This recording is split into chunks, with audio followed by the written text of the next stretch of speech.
Hello दोस्तों, स्वागत करता हूं आपके अपने यूट्यूब चैनल स्टडी टीम में। तो आइए हम देखते हैं कुछ महत्वपूर्ण क्वेश्चन।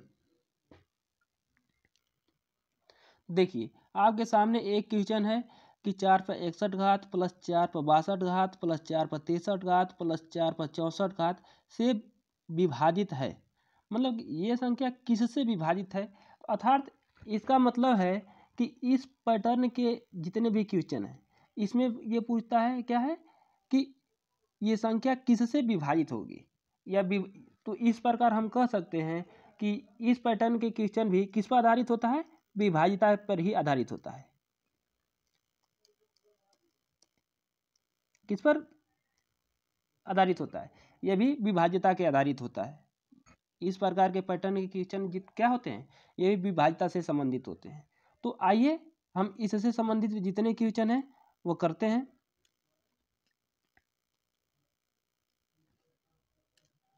देखिए, इस पैटर्न के जितने क्वेश्चन है इसमें क्या होता है, जो सबसे छोटी घात है वो हमें कॉमन ले लिया जाता है। जैसे कि 4 पर ये क्या है, 61 घात है, तो ये हम क्या करेंगे, कॉमन ले लेंगे। तो बचेगा क्या, तो जब 61 ले लिए तो यहाँ क्या बचेगा, 4 पर 0 घात, यहाँ से कॉमन ले लिए हैं तो 4 61 62 में से 61 निकल जाएगा तो क्या बचेगा, 4 पर 1 घात।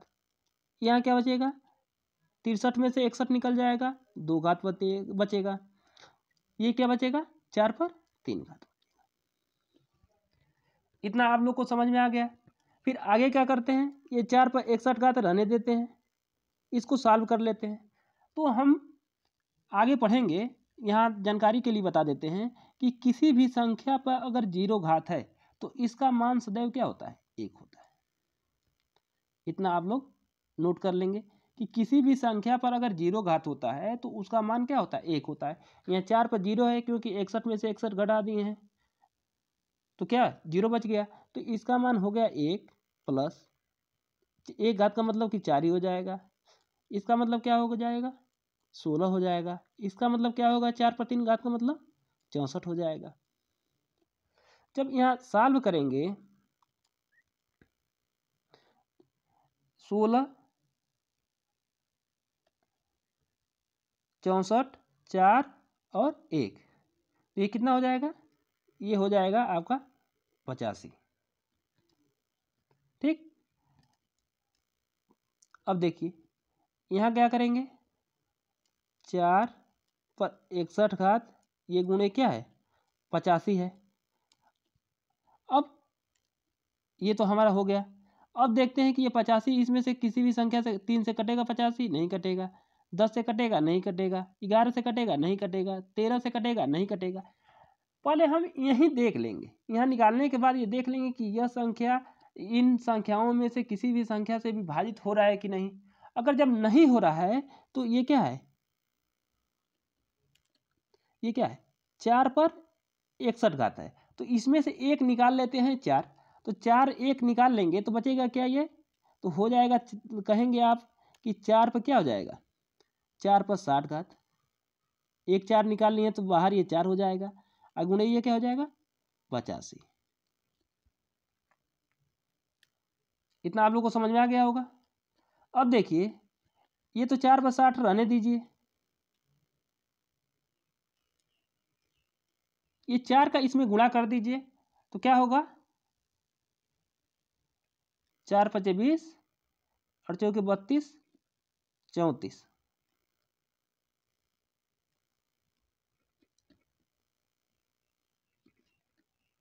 ये हो गया, हमने सॉल्व किया है तो इतना हमने सॉल्व कर दिया। तब अब देखते हैं, अब विकल्प देखेंगे।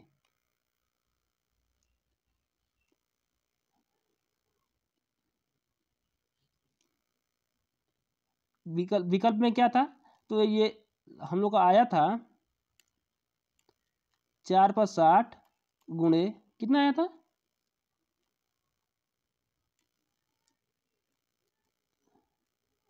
इतना ही आया था।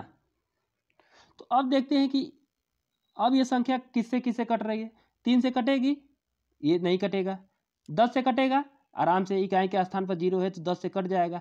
इसका मतलब कि बी वाला विकल्प सही है, 11 से कटेगा नहीं, 13 से कटेगा नहीं। इसका मतलब कि ये बी वाला विकल्प सही हो गया। तो हम गुणा करके यहाँ दिखाए हैं आप लोग को, यहाँ आप लोग को गुणा करके दिखाए हैं। हमें गुणा करके नहीं दिखाना है, आप लोग को बताया गया था किसमें, आगे वाले में इकाई का अंक जब ज्ञात करना बताया गया था, उस समय बताया गया था कि कहीं भी हमें इकाई के स्थान पर 5 दिखे और कोई भी सम संख्या दिखे तो हम यही कह सकते थे कि ये क्या दिख रहा है, ये 4 जो है, ये 4 क्या दिख रहा है, ये 4 दिख रहा है सम संख्या, और यहाँ इकाई के स्थान पे 5 दिख रहा है। तो सम संख्या और 5 मिलकर क्या बनाते हैं, तो इकाई के स्थान पर 0 बनाते हैं। जब इकाई के स्थान पर 0 होता है तो या तो 5 से कटेगा या तो 10 से कटेगा। तो 5 तो विकल्प में है नहीं, इसका मतलब ये 10 विकल्प आपका क्या होगा, सही होगा। या अगर इतना नहीं समझ में आ रहा है तो ये 85 इसमें से 4 निकाल लेंगे, 85 में 4 का गुणा करेंगे तो ये क्या होगा, 340 हो जाएगा। 340 किससे कटेगा, 3 से कटेगा नहीं, 11 से कटेगा नहीं, 13 से कटेगा नहीं, 10 से कटेगा। तो ये हमारा आपका क्या हो जाएगा, विकल्प हो जाएगा। हमें आशा है कि आप लोग को समझ में आया होगा। चलिए नेक्स्ट क्वेश्चन देख लेते हैं। देखिए ये भी क्या है, हूबहू उसी पैटर्न पे है, बस संख्याओं का चेंजिंग है। आइए देखते हैं। बताया गया था कि सबसे छोटी जो घात है वो क्या करेंगे, कॉमन ले लेंगे। तो ये 3 पर क्या है, 25 है, तो ये हम कॉमन ले लेते हैं। यहाँ बचेगा क्या, तो ये 3 पर कहेंगे कि 0 घात बचेगा। फिर यहाँ क्या बचेगा, तो कहेंगे 3 पर 1 घात बचेगा। फिर यहाँ कहेंगे तो 3 पर क्या बचेगा, 2 घात बचेगा। फिर यहाँ करेंगे तो 3 पर 3 घात बचेगा। 3 पर 25 में 25 0 गया, 26 में से 25 निकला 1 हो गया, 27 में से 25 गया 2 हो गया, 28 में से 25 गया 3 हो गया। इतना तो समझने में कोई दिक्कत नहीं है। आगे देखते हैं। ये 3 पर 25 रहने दीजिए, इसे सॉल्व कर लीजिए। ये 1 हो जाएगा, ये 3 हो जाएगा, ये 9 हो जाएगा। इसका मान कितना, 27 हो जाएगा। इसका मतलब क्या हो जाएगा, ये 3 पर 25 गुणे, ये जोड़ लीजिए तो 27 3 30 30 10 40, ये 40 हो गया। अब देखिए 40 11 से कटेगा नहीं, 16 से कटेगा नहीं, 25 से कटेगा नहीं, 30 से कटेगा नहीं। ठीक, तो हम बताए थे कि जब नहीं कटेगा तो क्या करेंगे, यहाँ से एक संख्या इधर ले लेंगे। तो यहाँ 3 लेंगे तो 3 पर ये क्या हो जाएगा, 24 घात गुणे 3 गुणे ये क्या हो जाएगा आपका 40। जब गुणा करेंगे तो ये 3 पर 24 घात तो रहेगा ही, ये गुणे क्या हो जाएगा, 4 3 12 120। अब देख लीजिए 120 किससे विभाजित हो रहा है, 11 से कटेगा नहीं कटेगा, 25 से कटेगा 120 नहीं कटेगा, 16 से कटेगा नहीं कटेगा, 30 से कटेगा। तो इसका मतलब कि विकल्प नंबर डी हमारा क्या हो गया, सही आंसर हो गया। चलिए नेक्स्ट क्वेश्चन देखते हैं। देखिए बस इसमें क्या भी है, वही पैटर्न, सेम टू सेम वही पैटर्न है, बस क्या है, संख्या चेंज कर दी गई है। चलिए आइए सॉल्व करते हैं। तो क्या करेंगे, 2 पर 71 कॉमन ले लेंगे, बचेगा क्या, 2 पर कहेंगे कि 0 घात बचेगा। यहाँ क्या बचेगा, 72 घटेगा 1 घात बचेगा। यहाँ क्या बचेगा, 2 घात बचेगा। यहाँ क्या बचेगा, तो 3 घात बचेगा। तो 74 में से 71 घटेगा 3 घात हो गया। आइए ये 2 पर 71 घात तो रहेगा ही, इसको सॉल्व करते हैं। तो इसका मान 1, इसका मान 2, इसका मान 4 और इसका मान क्या हो जाएगा, 8 हो जाएगा। चलिए आइए सॉल्व करते हैं। 8 4 12, 12 2 14, 14 1 15। इसका मान 2 पर 71 घात गुणे ये क्या हो गया, 15 हो गया। अब आपको बताया गया था ये 2 क्या है, ये 2 सम है और ये इकाई के स्थान पे 5 है। तो सम और इकाई के स्थान पे 5 रहेगा, सम संख्या और 5 रहेगा, तो ये मिलकर क्या बनाते हैं, 0 बनाते हैं। इकाई के स्थान पे 0 बनाते हैं ना, तो जब भी 0 बनेगा तो वह संख्या किससे कटेगा, या तो 5 से कटेगा या तो किससे कटेगा, 10 से कटेगा। तो इसमें 5 विकल्प में नहीं है तो 10 है, तो ये हमारा 10 आंसर हो जाएगा। या इतना नहीं समझ में आ रहा है तो आप गुणा ही कर लीजिए, यहाँ 2 निकाल लीजिए, तो 2 71 घात है, तो इसमें से 1 2 निकाल लेंगे तो ये 2 पर 70 घात हो जाएगा, गुणे क्या हो जाएगा, तो 15 2 गुणे 15, तो ये 2 पर 70 घात हो जाएगा, ये गुणे ये क्या हुआ 15 दूना के 30, तो ये 30 से किससे कटेगा, तो 9 से तो कटेगा नहीं, 11 से कटेगा नहीं, 13 से कटेगा नहीं, तो अब हमारा 10 आंसर हो जाएगा। इतना समझ में आ गया। चलिए नेक्स्ट देखते हैं।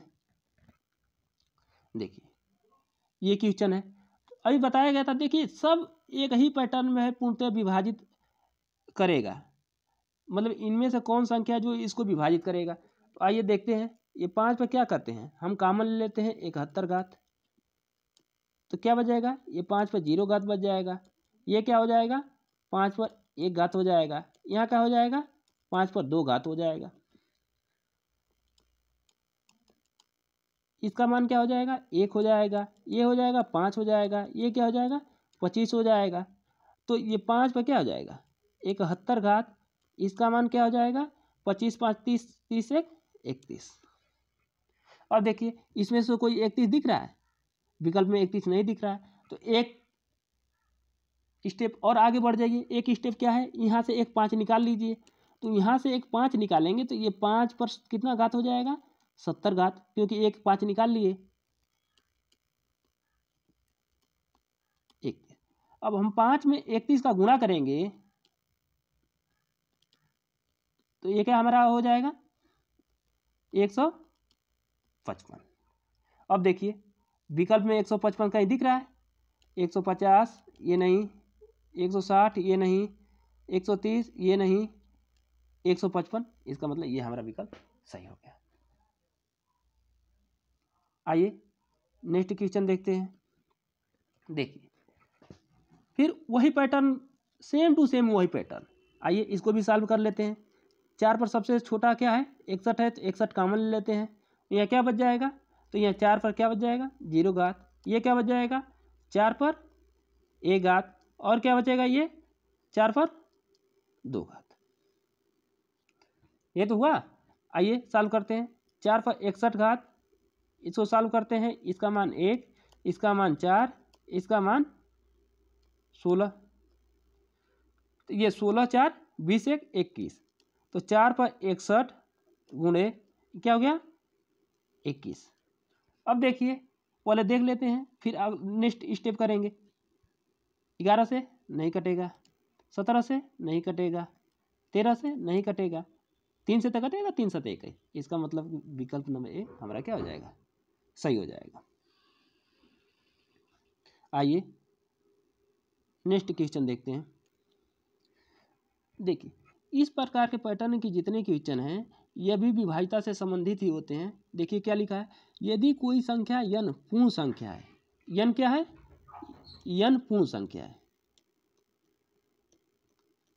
पूर्ण संख्या, तो पूर्ण संख्या में आपको बताया गया था कि पूर्ण संख्या क्या होती है, तो 0 से चालू होती है, 1 2 3 4 5 डॉट डॉट, ये क्या होगी आगे आपका इसी क्रम में ये बढ़ती जाएगी आगे, ठीक है। तो ये कह रहा है कि n पूर्ण संख्या है जो 1 से बड़ी है, क्या है 1 से बड़ी है, अर्थात कि 0 और 1 नहीं होगी, इससे बड़ी है, तो इस हाल 2 हो सकता है, 3 हो सकता है, 4 हो सकता है, 5 हो सकता है, ठीक। कंडीशन हमें क्या दे दिया है कि n पूर्ण संख्या, पहले तो दिया है कि पूर्ण संख्या है, तो पूर्ण संख्या हम जानते हैं कि 0 से चालू होती है, 0 1 2 3 4 5, ये पूर्ण संख्या हो गई। फिर आगे क्या कह रहा है कि जो 1 से बड़ी है, जो n है वो 1 से बड़ी है, अर्थात कि 0 और 1 नहीं होगा, अर्थात कि 2 3 4 5 6 कुछ भी हो सकता है, इनके अलावा, किनके अलावा 0 और 1 के अलावा कोई भी संख्या हो सकता है। तब n स्क्वायर माइनस 1 हमेशा विभाजित होगा। जब ऐसे क्वेश्चन आपको आए तो सीधा सीधा सबसे छोटी राशि रखकर देख लीजिए, तो सबसे छोटी इसमें क्या है, जब 1 तो मना कर दिया है तो इसका मतलब बचा 2, तो ये 2 इसमें मान आप पुट कर दीजिए, जो हमारा आंसर आएगा वही हमारा क्या हो जाएगा, उसी संख्या से ये विभाजित होगी। जैसे क्या है, n स्क्वायर माइनस 1 है, तो एक तो मना कर दिया तो हम रखेंगे 2 का ये वर्ग, यहाँ 2 का वर्ग माइनस 1, ये क्या हो जाएगा, इसको सॉल्व करेंगे तो 2 दूना के ये चाहे क्या हो जाएगा, 4 हो जाएगा। 2 दूना के 4, 4 में से 1 जाएगा, ये क्या हो जाएगा, ये 4 माइनस 1 ये कर देते हैं, तो ये हो जाएगा आपका क्या, 4 गुणे 3, 4 3 क्या हो जाएगा 12, ये क्या हो गया 12। विकल्प में देख लीजिए, 16 ये नहीं होगा, 10 ये नहीं होगा, 8 नहीं होगा, 12, अर्थात ये हमारा क्या होगा, सीधा सीधा आंसर हो जाएगा। जब इस प्रकार के पैटर्न का अगर क्वेश्चन आपको जब भी मिले, सीधा सीधा आप पहले छोटे से छोटा मान रख लीजिए, जो आता है वही हमारा आंसर होगा। देखिए नेक्स्ट क्वेश्चन देखते हैं। देखिए, यदि n एक पूर्ण संख्या है, n एक पूर्ण संख्या है, तो n स्क्वायर माइनस n हमेशा किससे विभाजित होगा। तो यहाँ देखिए n क्या है, पूर्ण संख्या, पूर्णांक है, क्या है, पूर्णांक है। तो पूर्णांक में आप जानते हैं कि ऋणात्मक संख्या भी आता है, जीरो भी आता है, और धनात्मक संख्याएं जितनी हैं वो भी आती हैं। तो पूर्णांक एक पूर्णांक है, तो पूर्णांक अगर सीधा सीधा कहा है तो इसका मतलब कि ऋणात्मक पूर्णांक नहीं, ये धनात्मक पूर्णांक की बात कर रहा है। ठीक है, ये क्या कर रहा है, हमेशा धनात्मक पूर्णांक की बात कर रहा है। तो इसका मतलब कि जीरो और क्या, ऋणात्मक संख्या तो होंगी नहीं, अर्थात धनात्मक होगी। तो 1 भी हो सकता है, 2 भी हो सकता है, 3 भी हो सकता है, 4 भी, डॉट डॉट ये आगे बढ़ता रहेगा। तो हम कहें कि सबसे छोटा मान रखेंगे तो 1 रखेंगे, तो 1 का क्यों 1, 1 में से 1 जाएगा 0, ये मान नहीं आ रहा है, तो इसका मतलब ये 0 हो जा रहा है। तो 0 तो सभी संख्याओं से विभाजित होती है, तो क्या कर रखिए, इससे बड़ा मान क्या है 2, इसमें 2 रख दीजिए। तो रखेंगे तो n क्यू माइनस n है, तो n का मान 2, 2 पर 3 घात माइनस 2, तो ये क्या हो जाएगा 8 हो जाएगा। 8 माइनस 2 बराबर कितना हो जाएगा 6, क्या हो जाएगा 6। अब देखिए विकल्प में 4 ये नहीं है, 5 ये नहीं है, 7 ये नहीं है, 6, अर्थात कि हमारा आंसर होगा। इस पैटर्न के जितने क्वेश्चन हैं इसका सीधा सीधा निकालना है कि इसका 1 रख कर देख लीजिए, अगर 0 आ रहा है तो फिर दूसरा मान रख लीजिए, 2 रख लीजिए, तो 2 रखने पर जो मान आ रहा है, अगर 0 ना आए मान रखते जाइए, 1 रखिए, अगर 0 नहीं आ रहा है तो वह हमारा आंसर हो जाएगा। 2 रखिए, अगर 0 आ रहा है तो ये मान नहीं होगा। 3 रखिए, मतलब कि जब तक कुछ मान आ ना जाए, 0 के अलावा कोई भी मान आ जाएगा वही हमारा क्या होगा आंसर होगा। जैसे 1 रखने पर ये 0 आ गया था तो ये मान नहीं होगा, 2 रखे, 2 रखने पर 6 आ गया तो यही हमारा क्या हो गया आंसर हो गया। आगे देखते हैं, ये देखिए, यदि n एक प्राकृतिक संख्या, n प्राकृतिक संख्या है, तो प्राकृतिक संख्या का चालू कहाँ से होता है, 1 2 3 4, सबसे छोटी प्राकृतिक संख्या क्या कहेंगे 1 होगा। 1 के अलावा क्या होगा 2 3 4 5 6 7 इसी तरह बढ़ता जाएगा। ठीक, तो ये n प्राकृतिक संख्या है, तो यथार्थ की n का मान पहले 1 रख के देखिए, 0 तो नहीं आ रहा, अगर 0 आएगा तो हम 2 रखेंगे। ये बात समझ में आ रही है। जैसे पीछे वाले में हमने 1 रखा था तो 0 आ रहा था, तो हमने 2 रखा था। इसी प्रकार यहाँ 1 रखेंगे, अगर 0 आ जाएगा तो हम क्या रखेंगे 2 रखेंगे। देख लेते हैं, तो 8 पे ये क्या होगा 1 घात, n का मान एक बार लिख लीजिए आप, 4 पर n घात, 1 मान रखना है क्योंकि 1 प्राकृतिक संख्या है, 1 माइनस 4 पर 1, और क्वेश्चन में कह रहा है कि n क्या है प्राकृतिक संख्या है, तो ये क्या करेंगे, ये 8 ही हो जाएगा। 8 पे 1 घात का 8, ये 4 बचेगा क्या 4, इसका मतलब कि हमारा आंसर क्या हो गया 4 हो गया। विकल्प देख लेते हैं, 15 ये नहीं होगा, 18 ये नहीं होगा, 36 ये नहीं होगा, 4 ये हमारा सही होगा। आगे समझ में, आइए नेक्स्ट देखते हैं।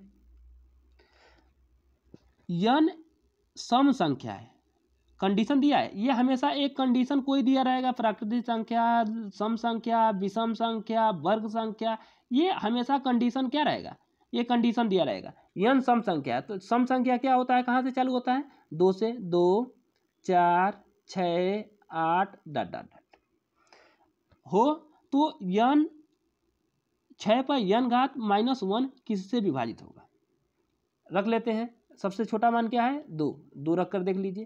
तो 6 पर n -1 है, तो 6 n के स्थान पे क्या रख दें, 2 रख दें, क्योंकि ये कंडीशन दे रहा है कि n क्या है, सम संख्या है। तो 6 पर 2 घात -1, ये 36 हो जाएगा, -1 हो जाएगा, इसका मान क्या हो जाएगा, 35।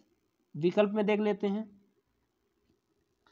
ये नहीं होगा, 30, ये नहीं होगा, 35, अर्थात कि बी नंबर हमारा सही होगा, डी भी गलत होगा।